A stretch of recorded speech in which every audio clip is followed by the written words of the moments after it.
Go ahead, Doha Qatar, please. Maraming salamat po sa Diyos, kapatid na Daniel, kapatid na Eli. Ang magtatanong po dito ay si kapatid na Alberto Tan, isang Katoliko, at siya po ay 39 anyos na. Kapatid na Alberto, go ahead po. Araw po ako talagang lumalapit sa ating Panginoong Diyos Ama at sa kanyang bugtong anak na si Jesus. Sa akin pong paglapit, lagi po akong nagsa-sign of cross. Yun po ba dapat po ba sa ating paglapit, kailangan po bang mag-sign of cross? Alam mo, kapatid na Alberto, salamat sa iyong pagdalo at salamat din sa iyong tanong. Magkakaroon ako ng opportunity na maiparinig yung aral ng Biblia sa mga taong bukod sa iyo. Unang-una yung sign of the cross, wala sa Biblia yun. Alam mo, kaya nga mayroong Biblia, yun ang batayan natin ng paglilingkod sa Diyos. Lahat kasi ng gagawin natin, mayroong batayan, mayroong definite na batayan. Mag-aaral ka ng batas, ang pag-aaralan mo yung Book of Law. Maaring national, local, o international law. Mag-aaral ka ng inhinyero, meron kang pag-aaralang mga aklat, yung mga batas ng physics at saka yung mga batas ng matematika. Kasama na rin yung 1 plus 1 equals 2, 2 plus 2 equals 4. Ayon. Merong mga batayan lahat yan. Merong definite na karunungan ang abugasya. Pag nag-aaral ka ng abugasya, meron kang, ang mga gobyerno, meron silang itinatadhanang mga aklat na pagbabatayan ng karunungang ituturo sa estudyante ng alinmang sangay ng karunungan. Ngayon, pagdating sa relihiyon, 98% ng lahat ng naniniwala sa Diyos nagbabatay sa Biblia. 98, 95, palagay mo ng 90 nang naniniwala sa Diyos. Mayroon kasing mga taong hindi naniniwala sa Diyos eh. Yung mga ateista, yung mga libre pensador, yung mga free thinkers, hindi naniniwala sila sa Diyos. Pero yung mga lahat ng naniniwala sa Diyos, pag samasamahin mo, 90% ron, Biblia ang ginagamit na batayan. Ngayon, ang Biblia, ginagamit na batayan sa instruksyon ng Diyos na kung mag-aaral tayo ng pananampalataya, dapat yung batayan natin nakasulat lahat. Walang galing sa utak ng ministro. Dapat nakasulat. Basahin natin ang 4:6 ng unang Korinto. Ang mga bagay ngang ito, mga kapatid, ay inianyo ko sa halimbawa sa aking sarili at kay Apolos dahil sa inyo, upang sa amin ay mga tuto kayo na huwag magsihigit sa mga bagay na nangasusulat, upang ang sino man sa inyo ay huwag magpalalo ang isa laban sa iba. Pansin mo yung salita ni San Pablo, upang sa amin ay mga tuto kayo na huwag magsihigit sa mga bagay na nangasusulat. Ang disiplina ng pagkatuto kung alin yung nakasulat. Ayon. Dapat kung alin ang nakasulat, yon ang paniniwalaan mo. Yon ang matututuhan mo. Kasi yung nakasulat, yon ang utos ng Diyos. 14:37 ng unang Korinto. Kung iniisip nino man na siya'y propeta o ayon sa Espiritu, ay kilalanin niya ang mga bagay na sa inyo'y isinusulat ko, na pawang utos ng Panginoon. Pakaliwanag, ang isinulat ng mga apostol, utos ng Panginoon. Kaya nasulat yan, yun ang pinasulat ng Diyos sa kanila. Samantalang sila'y tinuturuan, ipinasusulat ng Diyos sa kanila, yung dapat na informasyon, aral, salita, karunungan, kaalaman na itatawid sa tao. Gumamit ang Diyos ng instrumentong mga tao para sumulat. Unang-una si Moises, isang prinsipe si Moises, prinsipe sa Ehipto, kinilalang anak ng anak na babae ni Paraon. Kung matatandaan nyo yung 10 Commandments, si Moises ay inampon ng anak na babae ni Paraon, tinuruan sa Ehipto. Isa siya sa mga tao na propetang tinawag ng Diyos, kinasangkapan sa pagsulat ng nakasulat sa Biblia. Tapos tumawag siya ng mga propeta, sumulat din sila Isaias, Jeremias, etc. Tapos sa panahon ni Kristo, tumawag siya ng mga apostol na pinasulat ni Kristo ng kanyang mga aral. Sabi ngayon ng mga apostol, kung mag-aaral kayo, matuto kayo sa amin, wag hihigit sa nakasulat. Dapat kung alin yung nakasulat, yun ang matutuhan natin. Pag hindi nakasulat, hindi kasama yun sa dapat nating tanggapin. Kasi hindi yun ipinasulat ng Diyos eh. Hindi yun sinabi ng Diyos. Alam nyo, sa mundo, ang isang totoong dapat maintindihan ng tao. Sa mundo, mga kapatid, maraming katha. There are so many inventions sa mundo. 7:29 ng Ecclesiastes. Narito, ito lamang ang aking nasumpungan, na ginawang matuwid ng Diyos ang tao, ngunit nagsihanap sila ng maraming katha. Ayon, maraming katha ngayon eh. Mga imbento, hindi nakasulat sa Biblia. Halimbawa, ang imbento ng pastor, yung Trinity. Wala naman sa Biblia yung salitang Trinity eh. Wala yon.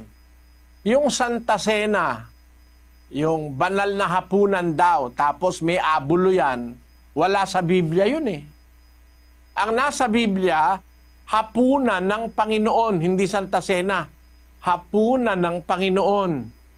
Yung hapunan ng Panginoon, pinalitan nila ng banal na hapunan, tinawag na Eucharist.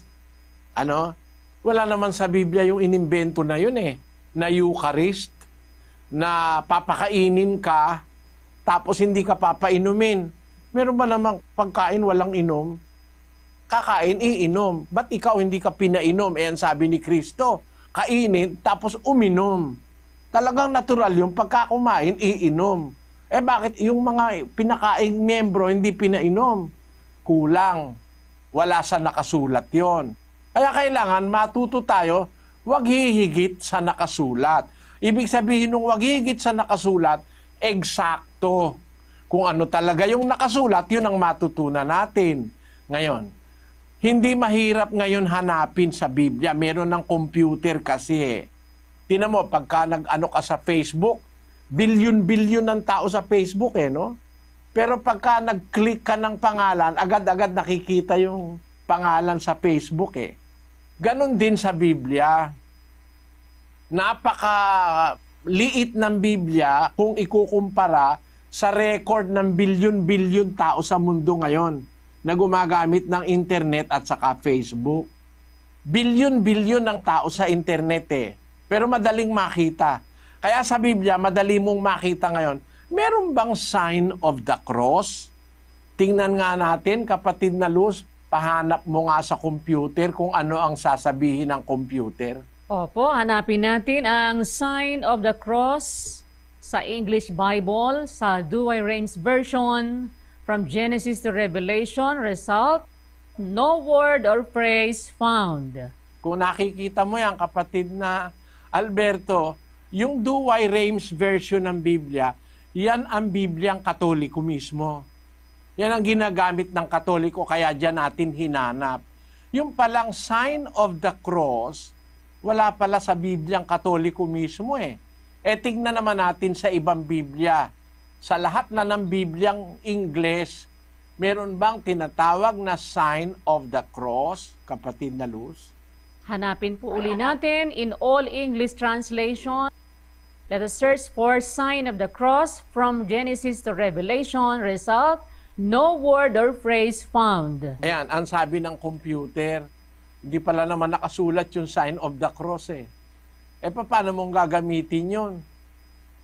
Alam mo kung ano yung sign of the cross, kapatid? Basahin natin, kapatid na Daniel, yung Discourses on the Apostles' Creed.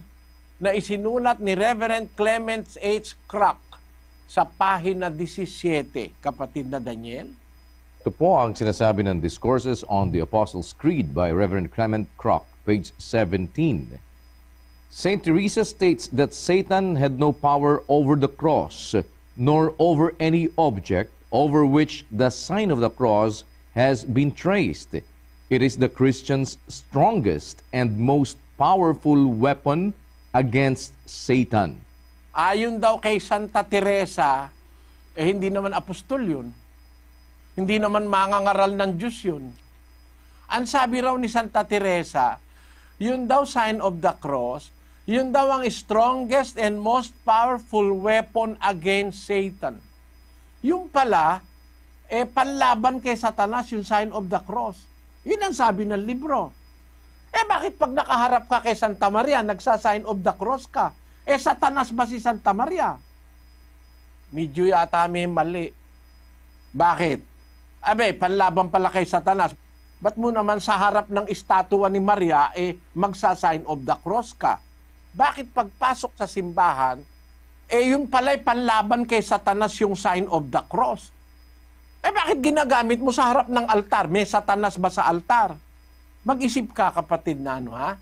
Ito pa ang panalangin, hindi namin ito inimbento. Ito'y isinulat sa maikling katisismo, kapatid na Daniel. Ito po ang maikling katisismo, pahina 3, may nihilabstat ni J.C. Abriol at imprimatur ni Hernando Antiporda. Printed and published by Catholic Trade, Manila Incorporated. Ang tanda ng Santa Cruz. Ang tanda ng Santa Cruz ang ipag-adyam mo sa amin, Panginoon naming Diyos, sa mga kaaway namin. Ang tanda pala ng Santa Cruz, pang-adya sa kaaway. Magkapareho. Yung sinasabi ni Santa Teresa raw, na yun ang pinakamabisang panlaban kay Satanas, dun sa Apostles' Creed, at dito naman sa katisismo ni Hernando Antiporda, yung palang tanda ng Santa Cruz o sign of the cross, pag-aadya sa kaaway. Kung pag-aadya sa kaaway, mananalangin ka sa Diyos. Ba't ka naman gagawa ng sign of the cross? Bakit pagkakain bago dumulog sa lamesa, nagsa-sign of the cross? Pang-adya pala sa kaaway. Kaaway mo ba naman yung pagkain? At meron pa ako nakikitang pagka, nakasakay sa jeep o sa bus, nung nagbubus ako, nag-jeep, pag natatapat sa simbahan, nagsa-sign of the cross.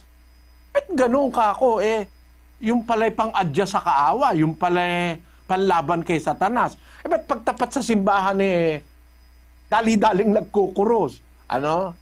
Magulong aral yan kasi wala sa Biblia.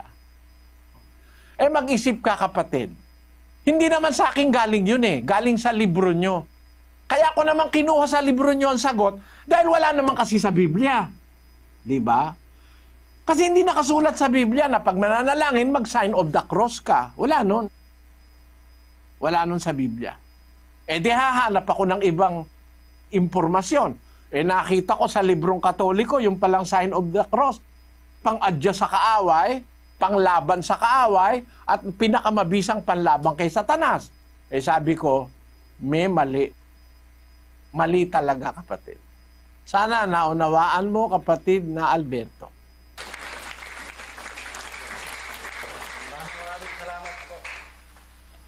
Salamat. Kaawa ang kanawa ng Panginoon, kapatid.